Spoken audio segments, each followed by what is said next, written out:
Hola, mi nombre es Emil Esteban Mejía Otálvora y el día de hoy vamos a hablar sobre un movimiento literario llamado neoclasicismo. El neoclasicismo se da en Francia en el conocido Siglo de las Luces. ¿Por qué se titula Siglo de las Luces al siglo XVIII? Porque en esta época se afianzan los estudios y los conocimientos de todas las ciencias en particular, tanto filosóficas como de orden de la ciencia. El neoclasicismo nace como la necesidad de utilizar un movimiento literario para poder expresar y poder estructurar de una forma que durara por mucho tiempo los estudios y avances de la ciencia de esta época. ¿Por qué se tuvo que reemplazar el barroco por el neoclasicismo? Porque el barroco se trataba sobre algo más imaginario y el neoclasicismo se tenía que tratar sobre algo preciso y que tú pudieras más adelante tener un estudio en base a estos escritos. Se da pues en la Edad Moderna y más concretamente se da en el siglo XVIII. El neoclasicismo nace a partir de la Revolución Francesa gracias a que diversos científicos como por ejemplo René Descartes en esta época buscaba un movimiento en el cual pudiera eliminar la ignorancia, los dogmatismos y dar nuevas ideas que duraran por mucho tiempo y que fueran concretas para que el ser humano pudiera darse un estudio de este. Y dar más precisamente una ilustración para que con ello pudieran tener unas bases precisas sobre un estudio. Se afianza el progreso de la ciencia. Esto es fundamental, este movimiento literario es fundamental para que la ciencia pueda tener un progreso y unos avances en base a unos nuevos estudios. La Revolución Francesa también tuvo mucho que ver en la creación de este movimiento gracias a que pasaron de una monarquía absolutista a una república. Gracias a esto ya los científicos que habían dedicado muchos años de su vida a hacer diversos estudios sobre nuevos conocimientos, mostrar esto a la sociedad y que esto pudiera quedar preciso. Y la revolución industrial se da posterior a esto gracias a que la ciencia dio avances y con esto se permitió el crecimiento de las ciudades.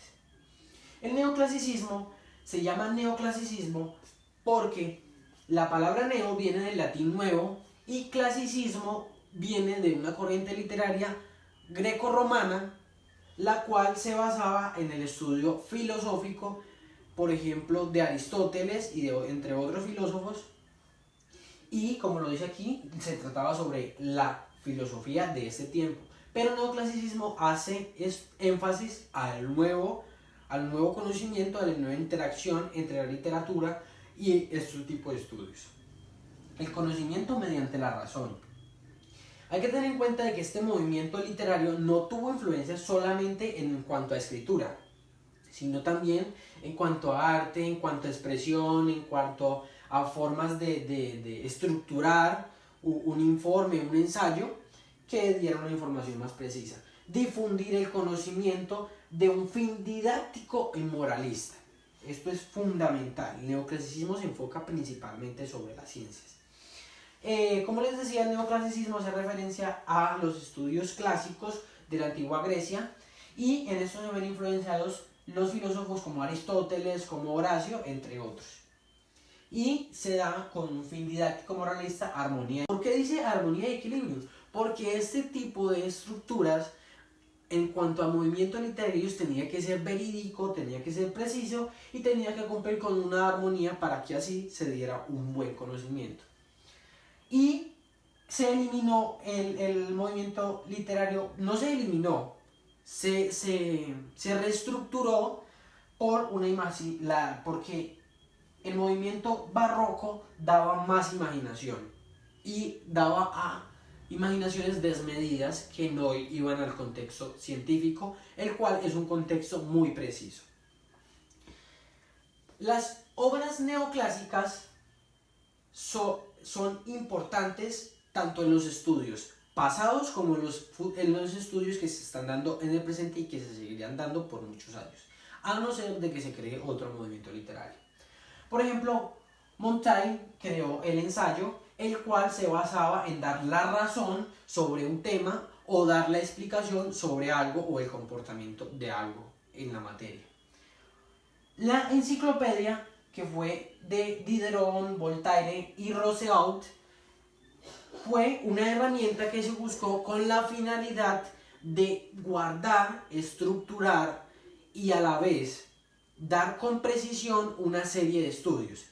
Cuando salió la enciclopedia en Francia, era un archivo en el cual se guardaban más de 70.000 estudios de diferentes ramas, desde la matemática hasta la literatura, hasta la explicación del comportamiento mecánico, entre otras, física. Y pues da, como lo indica aquí, el conocimiento, explica sobre eso. Y la fábula, que hay representantes fundamentales como Iriarte, Samaniego y Fontaine. ¿Con qué finalidad se creó la fábula? Con dar la expresión y estructurar un texto con el cual se pudiera expresar con fines moralistas o de dar ideas independientemente de su interpretación. Y pues para concluir, el neoclasicismo es específicamente enfocado frente a la razón y al conocimiento, expresar cada uno de estos estudios de una manera concisa que pueda permitir su posterior estudio. Déjenme en conocimiento si tienen alguna duda o alguna pregunta en la caja de comentarios de YouTube, o también me los pueden hacer por medio del grupo de WhatsApp. Muchas gracias.